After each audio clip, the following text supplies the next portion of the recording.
Congratulations! You just made one of the best choices of your life. You are on the right path now. Welcome to the future.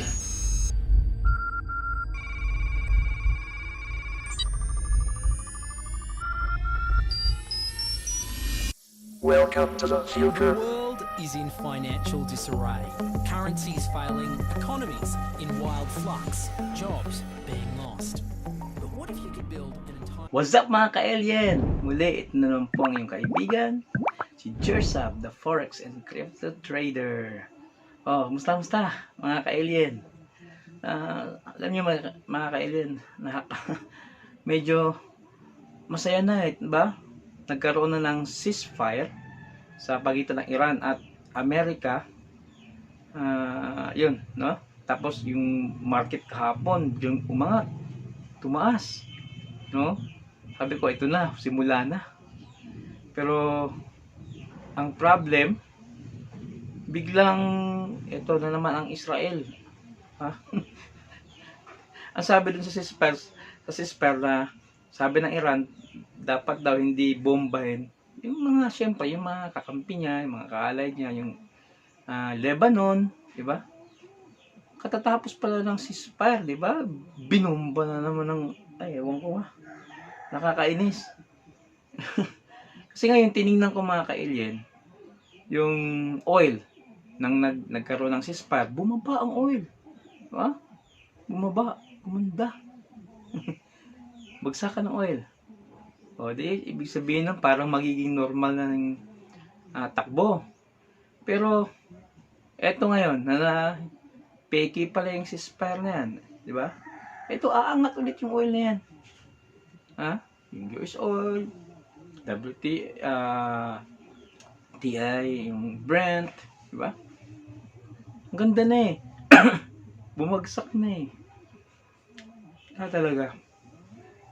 Kaya hindi ko alam kung anong utak meron tong si Netanyahu mga ka-alien.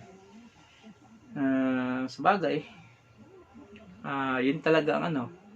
Hindi man tayo magiging religyoso in a kasi in a biblical way, pag-aaralan talaga natin yung Bible, o yung walang kang kakampihan. Yung para kang si Jesus, di ba? Kay Jesus kasi wala nang Hudyo, wala nang Grego, di ba? Pantay lahat. Sa Galatia na sinasabi niya, di? Yung mindset ng Israel kasi na tinitingnan ko, parang gusto nilang sakupin lahat eh. Kasi itong land of Canaan, di ba? Sakop niya yung Iran, Lebanon, ganyan, yung mga nandiyan, sakop yan eh. Gusto nila talaga until na gusto angkinin nila yan. Kasi kanila daw yan. According sa kasulatan nila. Sa Bible. Siyempre, hindi rin papayag yung mga Palestinians, yung mga Palestinians, Palestinian territory yan. Meron din naman silang kasulatan, di ba? So, ang gulo. Agawan ng territory, ng power, sino magli-leader, until now, mula pa yan hanggang panahon pa ng kapanahonan ng Israelita hanggang ngayon, libu-libong taon na ang nakararaan mga ka-alien. So, walang katapusang away, no? Tingnan mo, ang ganda na eh, tapos sinira na naman ng mga Hudyo, di ba? Kaya nga ako, sa totoo lang mga ka-alien, Bible din naman nagsasabi, di ba? Yung transition kasi pag-aaralan mo yung Bible mga ka-alien, yung transition sa authority, power, at pagiging chosen by God, hindi naman kasi nakapokus lang doon sa Israel na eh. Anong araw, syempre? Nasa Israel, di ba? Nung araw yon, dumating ang panahon. Sabi nga sa Amos 9:7 ba yun? Forgot the verse. Titingnan natin.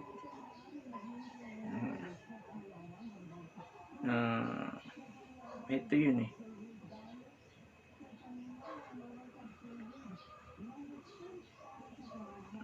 Nakalimutan ko na tuloy mga ka-alien. Ayun, Amos 9:7, tama nga. Amos 9:7. Na, yun. no? Pantay na ang pagtingin ng Panginoon. No? Pantay na ang tingin ng Panginoon sa mga Ethiopians, Filisteo o Palestinians, diba? Sa lahat, sa Kaftor, sa Syria. Nagkaroon na kasi ng ganun na pagkakampantay-pantay na. Kasi namimihasa, sa totoo lang namimihasa yung mga leader ng Israel kasi according to them, sila ang chosen eh. Sila ang may-ari ng lahat ng dyan, lahat. Pero binawi ng Panginoon yun eh. Kaya nga sabi sa Hosea 1:9, hindi ko na kayo people. Pag hindi na people, ang tawag doon sa Israel is Lo-Ami. Lo-Ami na, hindi na Israel kasi ang Israel means people of God. Pag hindi ka na people, Lo-Ami. So ganun po 'yon, no? At syempre ayaw naman ng Panginoon na nakatutok lang diyan sa Israel, no? Nakatutok lang. Kaya nga naiba ang meaning ni Pablo sa Romans 2:28 about Israel. Hindi na about by letter, hindi na about by mga kasulatan, kundi yung may malinis na puso at kalooban na. Ganun na po ang Israel, no? Yung ginagawa ng Israel ngayon, mga ka-alien, konektado po yan sa history nila, no? Kaya yung apostoles may nagtanong kasi sa mga disipulo, di ba? Sabi kay Kristo, ibibigay ba daw niya ang kingdom, ang pagiging chosen sa Israel? At sabi ni Jesus doon na hindi na. Ibibigay na lang sa bansang nagkakabunga, no? Sa Mateo 21:43, no? Ibibigay na sa bansang nagkakabunga. Kaya yung po mga ka-alien, ang masaklap doon, na until na dadala nila yan na sila ang leader dyan, sila dapat ang may-ari dyan, sila dapat ang may makapangyarihan dyan. Kumakampi na naman din si Trump kasi meron namang sariling si Trump, diba? Gusto din ni Trump ang kinin yung dyan eh, yung mga power source energy dyan. Ganun. Ang katotohanan dyan talaga, gusto nila ang kinin na sila ang magiging leader. Itong Amerika naman magiging powerful sa buong mundo na walang iba kundi sila lang. Kasi parang naaangasan na sila ng iba tulad ng China, Russia, diba? Kaya titirahin nila yung mga source ng energy ng China at Russia, diba? Isa yan yung Iran, diba? Grabe, nakakainis talaga mga ka-alien. Kayo, naasar kayo mga ka-alien, mga ka-trader, diba? Ganda na eh. Andun na eh. Paangat na si Bitcoin at ibang mga altcoins. Doon na. Biglang tinira ng Israel ang Lebanon. Ano ba yan? Eh, nandun yun sa usapan nila. Andun yun eh. Kaya tingnan mo, itong ceasefire nila. Ewan ko dyan, hindi matutuloy yan. Walang mangyari. Kaya nga gumante ang Iran sa Israel. O di, walang ceasefire. So, anong mangyari ngayon? Yung pagbagsak ng oil na yan, ng market na yan, babalikin aangat mga ka-alien. Babalik. Kaya nga, mas maganda mag-long na kayo sa oil habang nasa baba pa ngayon. Oil na, doon kayo sa oil. Bili. Stocks. O mag-leverage kayo, long kayo. Diba? At a financial advice, educational purposes lang. Pero yun talaga eh. Ewan ko pa. Hindi titigil talaga, lalala ang krisis ngayon sa ginawa ng Israel. Okay nang ceasefire eh, di ba? Ewan. Kaya, mga ka-alien, anong thoughts nyo dyan? Anong thoughts nyo doon? Comment down below. Comment down below. Follow, like, and share din, di ba? Anong mga ka-alien sa nangyayari ngayon? Pero, meron din akong isa pang nasilip, mga ka-alien. Ito, hindi kaya laro lang nila to? Sinasadya nila kunwari ceasefire. Kasi pag ceasefire, gaganda ang market niyan. Lahat maapektuhan yan. Gaganda ang market, biglang bababa.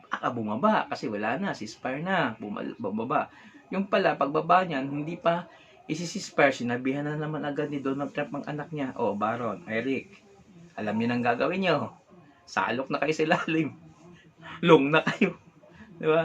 Paldo paldo sila. Di ba? Attack na sila kasi bumaba na eh. Oh, yung pag-spare pa lang, paldo na doon. Dad, spare ka na? Oo. Anong oras? Ganun, yan. Short na sila doon. Position na sila ng short. Jadi bumaba ang market. Pagbaba, paldo sila. Di ba? Hindi lang sila. Usap-usapan yun doon. Siyempre, ang gastos kaya ng gera. Sa totoo lang mga kailan, no? Ang lugi ng gera compare sa America and Iran. Amerika. Ang mamahalang pinapa-attack nila mga weapon dun eh. Compare dun sa in-intercept ng Iran, mas mura yun. Mas malaking dollars, stocks, pera ang nagagastos ng Amerika sa kakasulong compare sa kakadepensa. Hindi na depensa doon, ano lang yun. Lalo na yung mga Yemen, yung mga missile nila na maliliit. Nako, $1,000 lang yun. Samantala ang Amerika pag sinusulong $1 million yun. O paano mababawi yun ng Amerika? So gagawa ng technique yan. So yan ang naisip ko mga kailin. Gagawa ng technique nila. Ibabagsak nilang market. Isi-short nila pera na yun. Stock ng Amerika yun. Ngayon, sasabihin na naman, ay sulungin nyo yan. Atakin nyo yan. In-attack na ng Israel kasi may sulsol. At in-attack ng Israel maket na naman ulit. Kasi bumili din na sila ilalim eh. Pera na naman yun. Ganon ho ang market, ganon ho kabalasubas ang market pag hindi ka marunong sumabay. Ganon ho. Kumbaga ang nananalo lang sa stock market yung mga may alam. Lalo na yung mga insiders, anong gagawin ng pinakamakapangyarihan, yung Amerika, yung president at yung mga nandun napapalob doon, mga nag-uusap-usap, Pakistan, kasi yun ang mga mediator eh, di ba? Kaya sila lang kumikita. Tayo nandito sa Pilipinas mga ka-alien, tayo. At hindi lang Pilipinas, at iba pang mga country, di ba? Tayo ang naapektuhan ng mas malala lalo na sa Pilipinas. Lalo na ito ating gobyerno, wala talaga. Ewan ko lang. 'Di ba? May usap-usapan nga allegedly may sakit daw. May sakit daw ang ating pangulo, malala daw. Allegedly. Hindi natin alam. Pero malala daw, stage 4 daw, cancer. So, yun, naririnig ko lang naman. Anong magandang idudulot sa atin yan, no? Wala. Palyado, paralisado ang ating bansa. Ang mangyari sa ating kababayan, wala. Kaya nga mga ka-alien, no? Itong crisis na nangyayari sa atin ngayon, magdagdag tayo ng pagkakakitaan, di ba? Hindi lang isang pagkakakitaan, magdagdag din tayo ng pagkakakitaan na hindi yung tumatravel, magastos eh. Hindi yung mga gumagamit ng krudo, gasolina, malayo. Yung mga work from home. Like this. No, ito. Mga trading, work from home. Pag-aralan ho natin. Sa mga hindi pa ho marunong at gustong matuto, pwede ho kayo mag-PM sa akin. Meron mo tayong mga videos about that, tutorial videos. Syempre, may bayad po. Depende kung anong level ng tutorial videos ang gagamitin nyo o pag-aaralan nyo. Siyempre, mga basic, meron din namang medyo advanced sa mga marunong na at gusto pa rin matuto ng another techniques na ginagamit ko. Yung sinasabi kong mekos technique. Yun. So, yun lang po mga kailin. Update lang po ako kasi nainis ako sa market. Ang ganda na eh. Bumaba ulit. Wala talaga itong Iran na ito. Iran. Pati Iran. Itong Israel din. Pati itong Amerika. Niisip lang nila na ang kapangyarihan at power, authority na gusto nilang maangkin. Pero yung maapektuhan buong mundo. Diba? Hirap. So, sa mga bonus natin, wala tayong sa trade natin. Wala ganun din Bitcoin, nandun pa rin. Anong update natin, nandun pa rin sa bear flag. Pabalik-balik lang, malit lang, akyat konti, baba na naman. Walang pinagkaiba. Same sa XRP, Ethereum, umangat, bumalik na naman. Parang pump and dump. Pero napapaloob pa rin doon sa consolidation na mahabang consolidation. Yung gold sumasabay lang naman din kay Bitcoin. Wala din pinagkaiba si gold. Kaya, silver wala din. Diba? Yun lang oil, nakita ko talaga kasi ang taas na nun, ang taas na ng oil. Yung Brent, yung US, WTI, talaga boom, baba. Ang saya ko na nun diba? Ngayon, ceasefire, pala, attack ng Israel sa Lebanon, babalik yan. Kaya doon tayo pumokus na sa mga oil. Para kumita tayo. Parang maganda doon tumingin. Mag-trade di ba? So, yun lang mga kaibigan sa ang aking update sa inyo.